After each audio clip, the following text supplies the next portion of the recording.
Hi guys, it's Ty and welcome back to my channel. So today I wanted to go ahead and talk about the three books that I have recently read.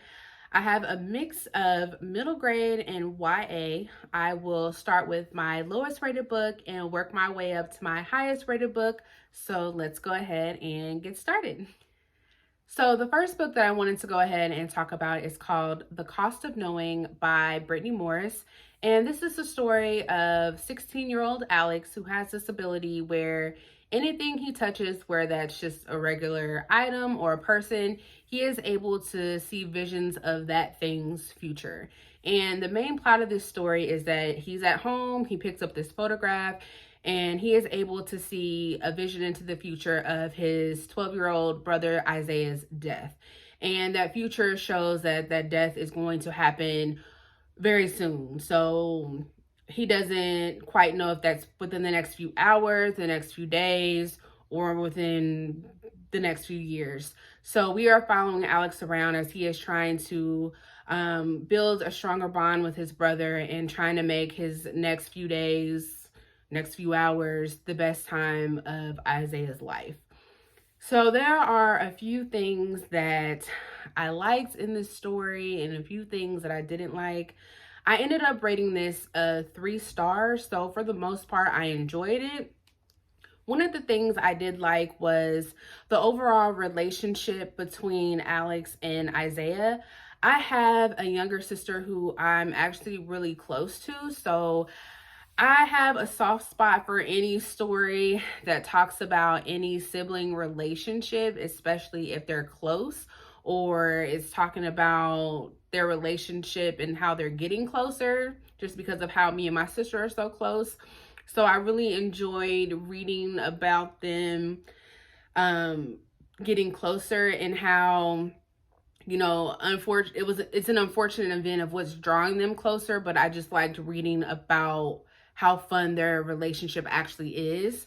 Another thing that I liked reading about, because I just think it was done so well in this, was how just the conversation around what it's like for young Black men growing up in America today and how tough it is and how people just don't understand that Black people in general just don't have the same privileges as white people. And it's just sad that it's still a conversation that we have to have and that people just still don't get it and don't understand that there is just a huge difference between growing up white and growing up Black in America. And I just think that that conversation was done really well in the story. One of the things that I didn't like in this book, and one of the things that would make me hesitant to recommend this book, was the anxiety part of this book. Because with Alex's power and how anything he touches, he's able to see into the future, he has developed an extreme amount of anxiety, which is understandable. But the author really showed that anxiety in this story to the point that I felt like at times I was getting anxiety while I was reading this book. And if you're somebody that already, you know, deals with anxiety, which that is something that is real and people really deal with that I don't think enough people take seriously, this is not going to be a book that you're probably going to enjoy or be able to get through. Like I said, the main plot is that, you know, our main character, Alex, already knows that his brother is going to die. So he's having all these thoughts about what if this happens and what if that happens. And I'm not even kidding. Like, what if is probably in this, that phrase, what if, is probably in here about 1,000 times. What if this? What if this? What if this? And it was just to the point like, dude, oh my gosh, like, chill out. And like I said, I understand why we have that, because the author is trying to show us like his anxiety and how, you know, it affects him and how he's dealing with it. But it was stressful sometimes reading this. And that actually brings me to another thing that either I didn't understand, but I didn't like it in this book, was the understanding of his power.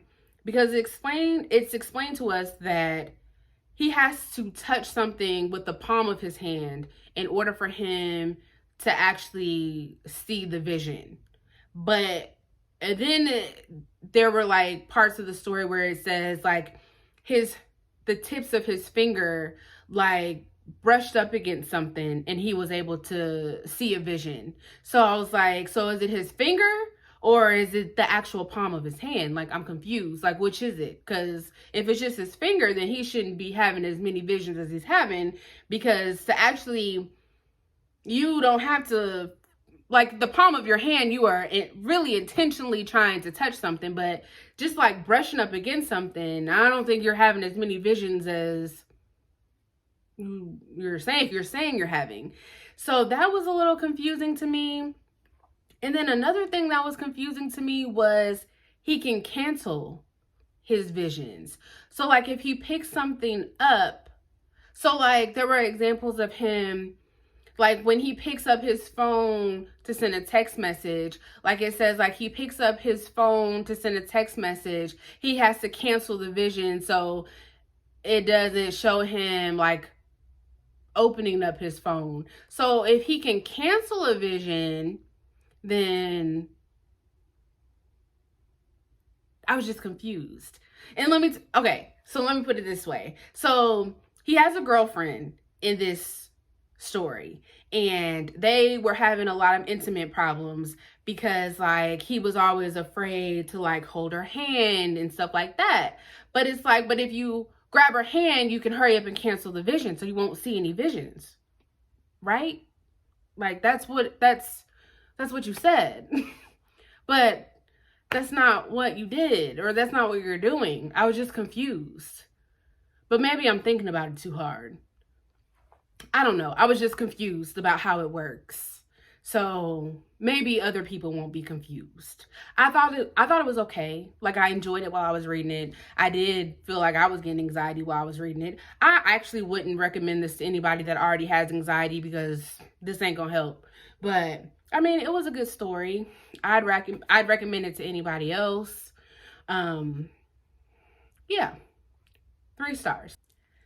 So the next book that I want to talk about, which is actually a middle grade, is called Amari and the Night Brothers by B.B. Alston. And this was an actually fun, cute read that I really enjoyed. And this is the story about our main character by the name of Amari Peters, who is in search of her missing older brother, Quentin. And he has been missing for, I want to say, around 6 months of the time that this story begins.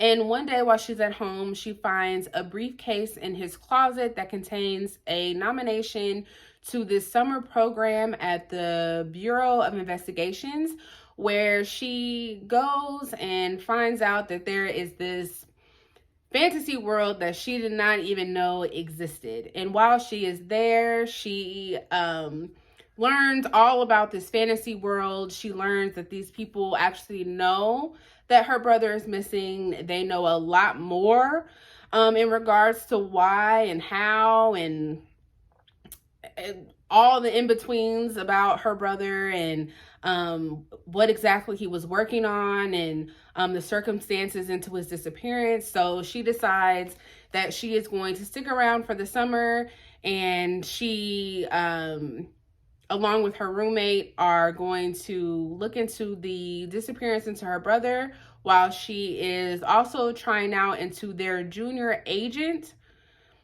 program where her brother was actually working, so that she can properly investigate into the disappearance of her brother. While all this is happening, there is also a evil magician on the loose that everyone is trying to stop. So there's a lot going on in this story, which I really enjoyed.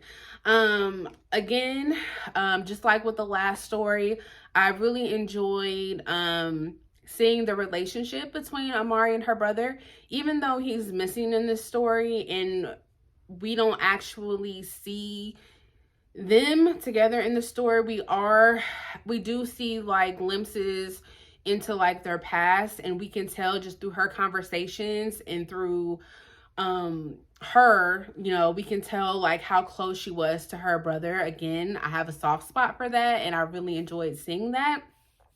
And I really enjoyed seeing Amari grow as a character because you know, she's this Black girl who, you know, lives not in the best neighborhood. Before she got into this program over the summer, she was going to this really elite academy with, you know, all of these white kids, and she was being bullied there. And then her brother, you know, was this really good student, really popular person, and she, you know, felt like she, you know, couldn't live up to him. And then she goes to this program and realizes, you know, he was a big shot there, and she's also getting bullied there. And, you know, she didn't really believe in herself. And then we just see her, you know, overcome a lot at such a young age, and we just see her grow over the course of this book and just finally realize that, hey, you know, I might not be Quentin, and I might not be, you know, everything that he is, but I'm my own person. And, you know, there's a lot of things that I'm good at, and that's good enough for me, and that should be good enough for everybody else. I loved her character development. I loved her relationship, not just what we saw between her and her brother, but I loved her relationship with her roommate. Her roommate's fun. Not only is she fun, but she's funny. And I love this world that they're in this fantasy world that we got. It's the fantasy world. I wouldn't say that it was anything new that we saw in this world. It had all of the elements of things that we already seen before. So, you know, we saw the boogeyman, we saw, you know, leprechauns, and the abominable snowman.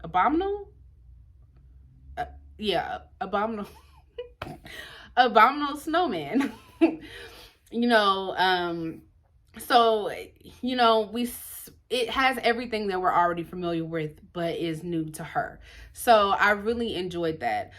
I did rate this a 4 stars. I know everybody is raving about it and everyone's giving this a 5 stars. I enjoyed it. 4 stars is still good. I just don't feel like I connected with it as much as I wanted to.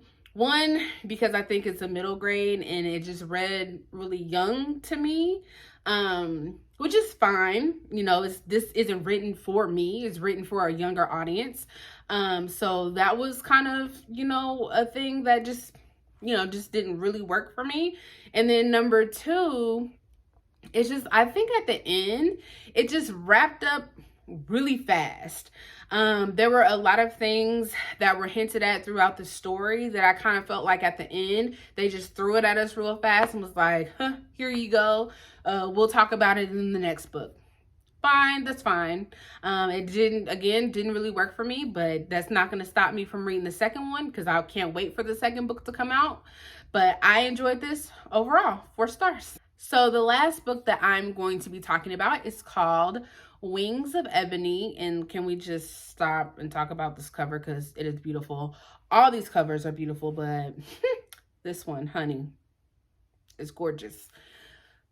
Wings of Ebony by J.L., another young adult fantasy. I absolutely love this one. I'm just going to tell you right off, I gave this 5 stars.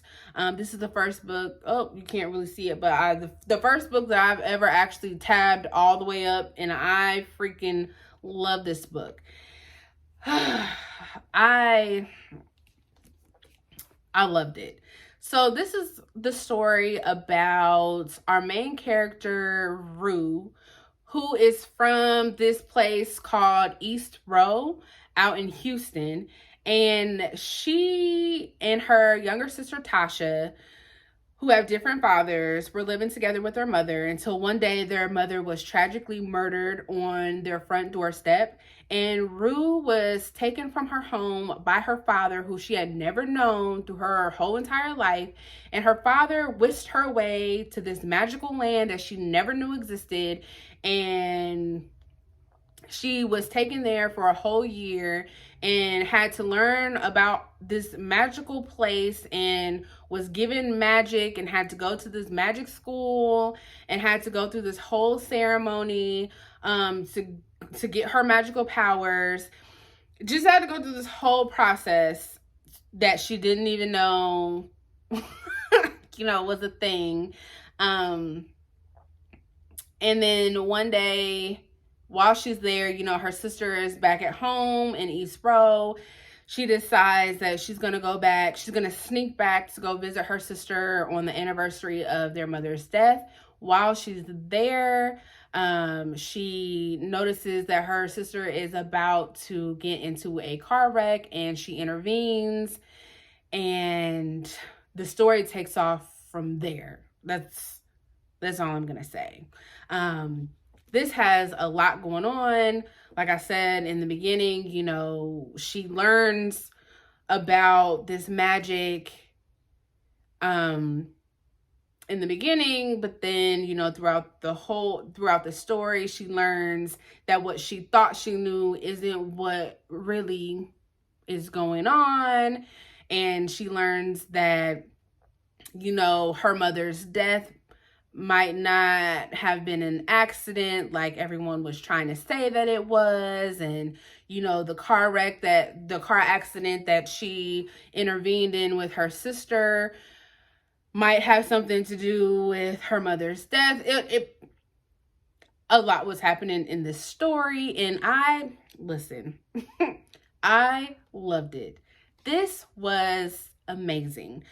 Again, there's a theme with all these books that I read. I loved the relationship between Tasha and our main character, Rue. This is probably one of the relationships that I could relate to the most because, it's two sisters. The other one was two brothers, and then we had a brother and a sister. This was an older sister. That would have been me, Rue. And then we had Rue's younger sister, Tasha, which would have been my younger sister. And their relationship just reminded me of the relationship between me and my younger sister. I just related to everything about this story. And Rue's reaction to everything, I felt like I could just see myself reacting the same way that she did. I just liked her reactions to when she was finding out about this magical place that her father brought her to just seemed authentic. Because I feel like in a lot of these fantasy stories, when you have these characters that are learning about, the magic systems, I kind of feel like a lot of them are just like, oh, okay. I believe what you're saying, and they don't question anything. They just take everything at face value. And I feel like she questioned stuff. Like if something didn't make sense, she asked questions. She didn't just didn't say okay to everything. She wanted things to make sense to her. And I like that. I like when people ask questions because things should make sense. If you're telling me this, it needs to make sense to me. And so I could just appreciate that. And then I appreciated her relationship between her and her friend that she met over in this magical place. And the only reason why I'm calling it magical place because I don't know how to pronounce the name of this place.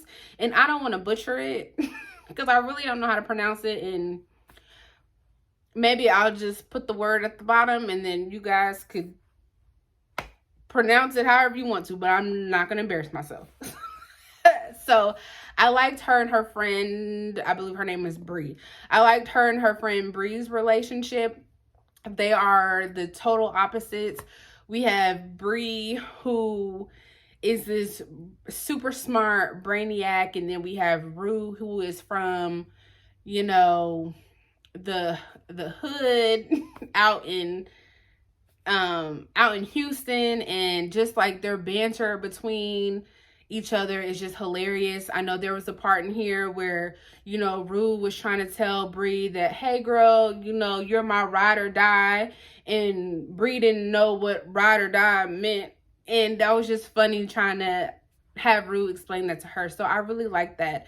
there were a few twists and turns, just learning about the magic systems, and then there were a few, revelations about the magic systems. And again, we had those conversations about, race. We're always going to have those conversations about race, but I feel like, again, it was done really well in this book. And I think this is the first book in a series. It did kind of leave on a cliffhanger. I liked everything in this book. Just like Amari and the Night Brothers, I do feel like at the end of this, it wrapped up kind of fast. It was kind of like, okay, here's the end of it. We'll talk about it in the next one. But other than that, this was definitely my favorite book out of the three. So I had a 3-star, a 4-star, and then a 5-star. Absolutely love this book. I would highly recommend it. And again, this cover is beautiful. So that is all that I have for you guys today. Please remember to like, share, and subscribe, and I will see you guys next time. Bye.